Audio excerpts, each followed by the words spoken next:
Was JoJo's Part 2 the turning point for the series? Yes, it was. Let's talk about it. What's up, fans of anime? Today's review is going to be JoJo's Bizarre Adventures Part 2 Battle Tendency. Man, that's a mouthful. But we broke it down to 5 categories. We got story, characters, animation, pacing, and music. But now let's start with the storyline. So the story is the introduction of the main character Joseph in his quest line to pretty much fight against the Pillarmen. Now the Pillarmen are like, think of them as vampires. They are weakness to sunlight. So these Pillarmen, they're out to look for this thing called the Red Stone of Aja. And the person who has it is none other than Lisa, which is the teacher of Joseph and his true homie Caesar. Yes, the hormone users against these vampires called the Pillarmen. Now the storyline is not intricate at all. It's not complex. It's not. I feel like this series right here, this part 2 made it really goofy and wacky. And you know, coming from part 1 to part 2, part 1 had a little mix of like seriousness and I guess wacky. A little bit of goofiness. Yeah, in part 1, but mostly Dio. And then now part 2, they just said, forget it. We're just gonna focus on everything, all the stat attributes and wacky and goofy. That's pretty much it. The only time it got serious, I guess, is when he fought, you know, the Pillarmens. Yeah. Or Cars. Yeah, that's what I would say. So while the story is pretty simple, something that I actually didn't see coming was Lisa, his trainer, was actually his mom. Like, I didn't see that at all. Great. Was that what he did? Nah, he's like, yeah. He's like, oh my god, that was awful. Now also keeping his mom. JoJo's still carrying its, you know, its trademark, which is memes, meme potentials. And what I did right there is a meme that Joseph did. Yes, like you said, the revealment of Lisa's being Joseph's mom. You know, they never really talked about Joseph's backstory at all. Yeah. For the most part, he never knew his parents. For the show to release that information right there near the end, I think, was a big moment, and we finally everything brought back in full circle, and then now we're like, oh, that's why he knows Hamon. Yes. And now he's pretty much like the chosen one to defeat Cars. Pretty much wrapped up the Joestar bloodline. Yeah. Because we were like, what happened to Jonathan's son or Jonathan's kid, Erin's kid? And like Joseph is a Joestar, but who is his family? Like who's his parents? That kind of thing. So that pretty much got wrapped up right there, which is great. Now, as for how the show ended, I feel like it ended really well. Yeah. It had a happy moment. You know, everybody thought Joseph died, and he didn't die. that was. Actually, I thought he died too. Yeah, that was the. Okay, you know this is the show's gonna be is ridiculous. Like, did you believe that we're gonna be this serious? No, he's alive. He shows up with his new girlfriend Suzuki. Yeah, and he's like, why is everyone crying? And everyone's like, man, we thought you died. Yeah, and he's chilling.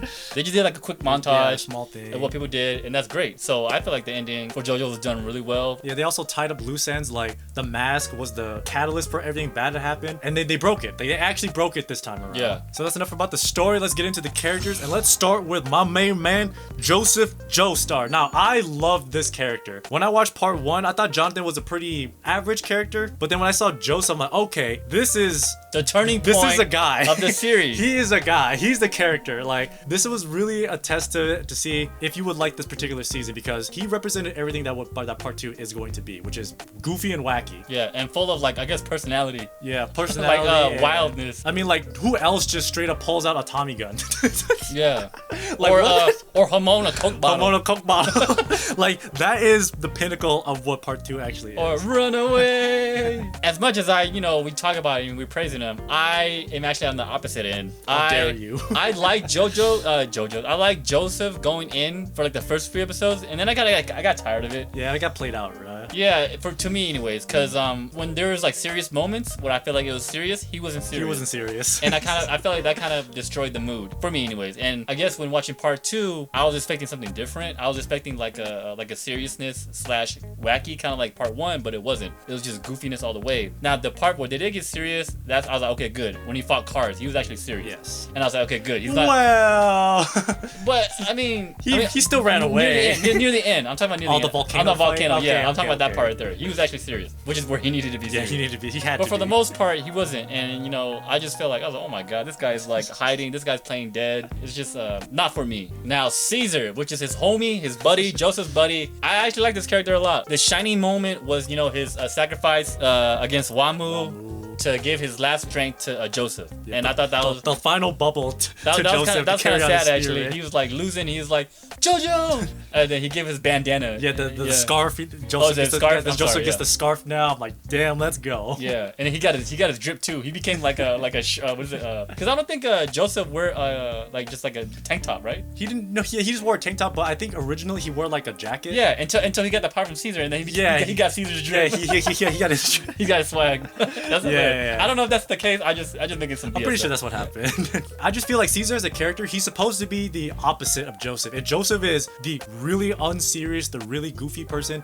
Caesar is the serious guy here. Maybe that's why I like him. Like, stop messing around. Well, Yeah. like, I mean, it's a fair point just because Joseph, everything was a joke to him. But that's kind of why I liked it. Yeah. But Caesar was like no, stop messing around. What are you doing? This is dire straits here. So I'm like, okay, I do like it. I do like both what they both do. Like Joseph would do anything to win, even if it's cowardly. And Caesar, he just wanted to get the thing done. Like he went into the mansion, even though he knew it was bad, but he had to get it done. So I'm like, I can respect that. Now the Hamon teacher, Lisa, the teacher of both Joseph and Caesar, just like how we said it before in the storyline, the reviewment of her being Joseph's mom. I feel like this is a good female character. We actually had a female character who could actually fight. Yeah, she was just a mysterious character throughout the whole show until near the end, and then it was revealed that Joseph was checking out his mom. Sheesh, why do you gotta keep bringing that up? Now, as my favorite character of part 2, The most random character. Von Stroheim. This guy has one of the epic music of the show.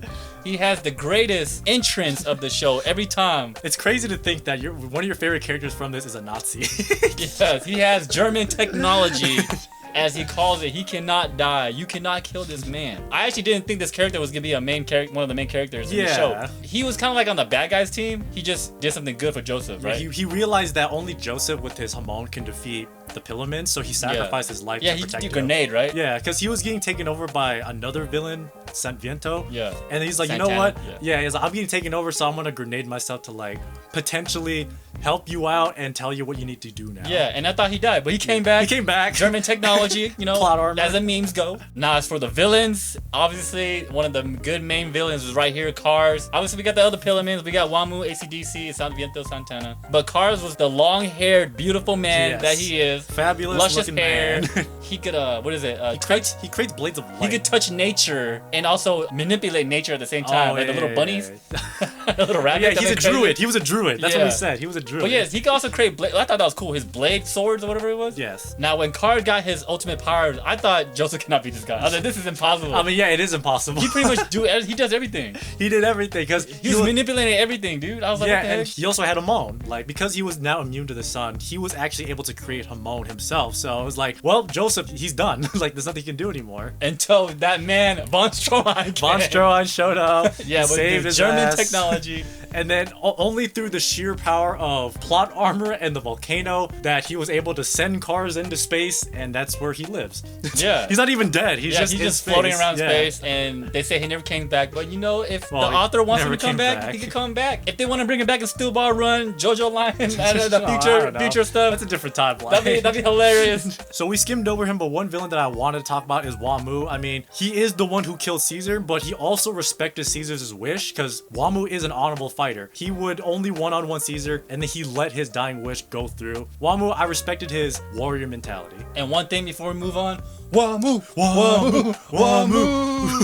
So enough about the characters, let's talk about the animation. So if you haven't seen our JoJo's Part 1, go watch it, but in that video, I did state that I did not like the animations for Part 1. Like the art style, I did not like it at all. Part 2 comes around, I actually start to like it a lot. I don't know why, I think at this point it just started to grow on me. I do like the different uses of like, I don't know, it's like pastel, like the way that they shade everything. I felt like in Part 1 it was more darker, but this one they just used this plaid, vibrant type color of art that I didn't really see in Part 1. They're obviously trying something new here, and I just ended up liking it a lot. I finally noticed that this is where it takes a turning point, and it became much more flamboyant. Yes. And yes. Part 1 was lot more not like haughty. that, besides Dio. Part 2, they're much more flamboyant. What I mean by flamboyant is they're willing to show off more muscles. More muscle. They're showing more skin, more tight skin. They're muscle. Caesar and Joseph. They're posing. They're posing a lot more. The Pillar This Man. is actually the introduction of poses, right? Yeah, actually. Part 1, Dio pose. Just Dio. And maybe like Zeppeli. Yeah, but it wasn't like a mainstay. Part 2, it became a They mainstay. actually posed. Like Cars posed a lot. He was doing like the little yeah. Joseph posed a lot too. Caesar, yeah, they be having posing battles, which is great, which is hilarious. Like they're voguing, they're pretty much voguing. I thought that was something that was interesting. I can't believe I missed that. I don't know why. I think I've just been conditioned to understand that's such part of JoJo culture now that I forgot this is where they introduced Yeah, it. pretty much like this is the start of Yeah. the actual cult of what we know as JoJo's right here. Part 2. Part 1 was just like a little taste of it. Part 2 is the actual initiation. Now going on from animation to pacing. Now pacing, I feel like this is where I may have issues with. Oh, you did? Yes, I had issues. I would say mostly because the goofiness and the wackiness. Oh. So Oh, that's like what I you said, meant. I was just like, where's the serious parts at? Where's the darker parts at? I guess I enjoyed some bits. You know, I enjoyed the first few episodes and maybe like the last episodes. But yeah, I felt like it could have been condensed to like shorter episodes. Yeah, I agree with everything you said. My biggest gripe was I feel like they bounced around quite a bit. Like he's in America and then suddenly he's in Mexico and then suddenly he's training with Lisa. Oh, they're traveling. Yeah, like the traveling. Like I felt like they bounced around quite a bit, like really frequently. Thank God. But and I feel like once they started the training arc, it was very obvious. Like okay, now it's a nice transition to where the heck they were fighting at. Instead of just going from one country to another country to another country, I thought, what the heck is going on right now? And like, not that I couldn't follow along. It's just, man, like, did they really need to bounce around this much? Like, they could have just been like, oh, there's a random house in the desert, or it's a random laboratory here and there. Like, what the heck? I think that's part of the charm. Because you know, JoJo's deals with different countries of the world, and I feel like that's the charm of it too. Maybe that was their way of trying to give out like these like San Viento, like to give him this Mexican sounding name because they went to Mexico now. Yeah. So I that's feel like it's a good thing why. because then I don't know what happens in the future JoJo's, but then now people have origin ethnicities now. Now we know certain characters are, you know, of Hispanic descent, or some people are from like America, or some people are from Asia. Yeah, and stuff like that. because Joseph, he's technically British, but he's American because he was born in America. So now let's get away from the pacing and get on to what I think is the best thing about this anime, which is the music. The intro hit so hard. not to say that the first part for part 1 didn't hit too hard, but this one, I felt like this was more of like a I want to dance to it type of thing. Yeah, I actually enjoyed part 1 more. I'm not gonna lie. Oh, okay. Yeah, this was much more groovy. Nah. But I don't think it has like the hype moment. I get like a drop. Oh, it's pretty constant. It's pretty constant. It's which really is not a bad thing. Part 1, I guess there's some parts you don't really care about until it actually gets to the actual the chorus. Yeah, the chorus. Yeah, but so- but the intro was really jazzy, so I really liked it. And I do actually remember a couple of the OSTs, namely the Pillarman song. It was that Egyptian style, like hip hop style. I think Wamoo's theme. Yeah.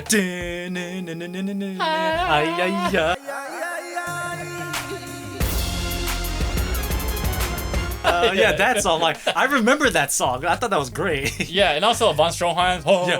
The German. Yeah, because every character's theme was based on their ethnicity. So yeah, Stroheim's theme was German themed. Yeah, so music was definitely 10 a plus for 10. here. Yes. Now to wrap it all up of what we talked about, was JoJo's Part 2 the turning point for the series? I would say yes. However, it may not be for everybody. Yeah. Like, namely me. The storyline's slightly more complex than from Part 1. You know, they actually have Plot twists. Yeah, plot twists, and also villains that they more than one villain, because I feel like in Part 1 it was just Dio as the main villain. Yeah, named villain. And the other villain we don't really care about. Yeah. And they actually talked about more about the Joestar bloodline, and they kind of wrapped it up, which is nice. They got great battles actually with Wamuu versus Caesar, Joseph versus Cars, and Cars versus everybody else. Like Cars versus the car itself. Like always, JoJo has great characters as a series. Whether or not if you like Joseph, just like me, I didn't like Joseph, but it may be for you, not for me. Animation is still just like how it was part 1. If you don't like JoJo's animation, then this is not for you. Now for pacing, obviously if the goofiness is not what you're looking for, then this is not the anime for you, just like for me. But the good thing is it was only like 15 episodes or 16 episodes. It wasn't too long, and the music was like the best thing of the whole thing. If you want to listen to some great music, some great OST battle music right here, JoJo's. Now, as per usual, we are gonna rank JoJo's Bizarre Adventure Part 2 Battle Tendency. And if you don't know, we rank every anime review that we do. This is what it is right here. You're probably gonna hate us for some of the stuff we put in here, but it is what it is. Now, where do we put JoJo's Part 2 Battle Tendency? Where do you think I would put it? An A. Yes. I would put it right there. It's just because I like this. I actually like part 2 quite a lot. This is where I actually started to like JoJo's. Maybe it's because it got way too ridiculous, and to me, swinging more to that side, I found it to be more interesting and more entertaining for me. So yes, I would put it in great tier. Now, where do you think I would put it? Probably in C. Where in C? Below Demon Slayer. Yeah, I would put it right there. Yeah. I would put it right there. Even though Demon Slayer's latest season was not worth watching besides the last episode and maybe the first episode. But I feel like I enjoyed it overall compared to JoJo's Part 2. Since both of us have different opinions of our rankings, what we do is we average it. So if he has an A and I have a C minus, we're probably gonna have to put it in a B. Yes. So now, before or after part 1 is the question. Okay, I will leave this up to you. Where do you want it? Okay, so I genuinely did not like part 1. Okay. I can't overstate that fact. Okay. Do you like it more than Shangri-La?